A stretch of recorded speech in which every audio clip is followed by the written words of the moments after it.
Colby's breakfast and lunch. 1. The sign on the door says no politicians, no exceptions.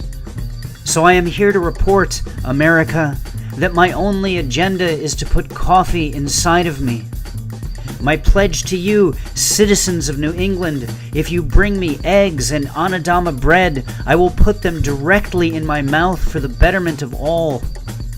My fellow morning diners, let me into your kitchen and I will give you my credit card as long as you promise to give it back to me after conducting the transaction which pays for my meal. The future is ours, Portsmouth. God bless you, your mighty coconut pancakes, your vegetarian sausage. We're taking back breakfast, one victual at a time. 2. Colby's is slanted. You feel at any moment you and your breakfast might slide out the front door onto Daniel Street. 3. Another sign says, no cell phones, be polite.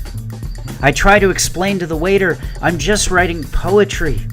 He says it's okay and tells us the story of the fist fight that occurred when one patron was furious at a loud woman on her phone at a different table.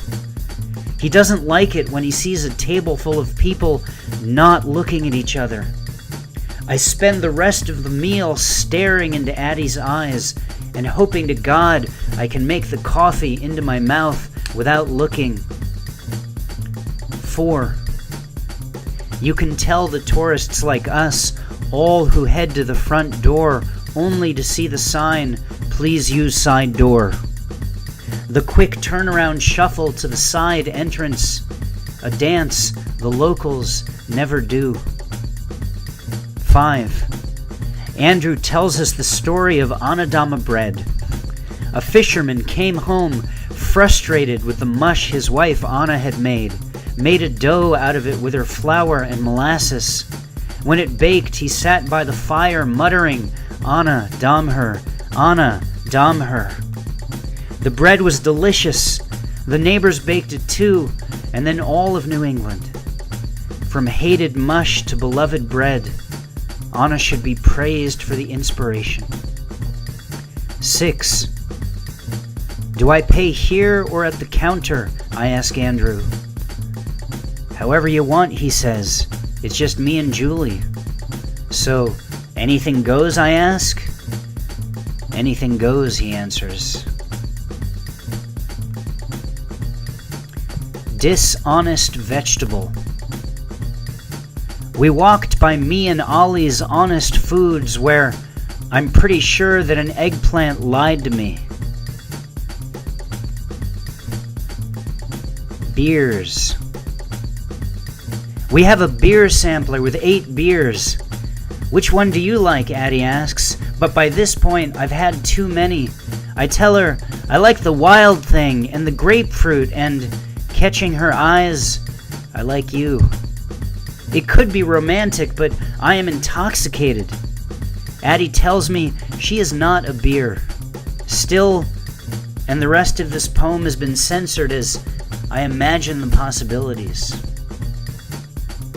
They're sweet here. I am what feels like 17 beers into the 8 beer sampler, and the bartender is the same one as last night. To us, this is a novelty, but to him, it is every day. Beverages for the thirsty, tourists and locals alike. We are the former, and will leave this place tomorrow.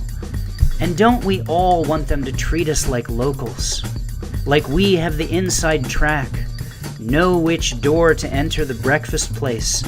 Don't bother ordering the beer sampler because we know them all and can spread it out over our entire lives. The red ale has a sweetness to it. It's not our favorite, but it is like the people in Portsmouth. Sweet. We like them.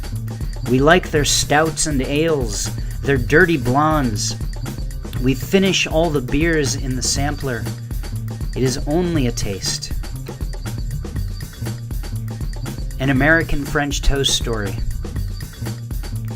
Addie is devastated she didn't even touch the second piece of French toast at the Friendly Toast. To be fair, they were larger than her head, but she hates to waste food. I try to make her feel better by telling her it's not a big deal.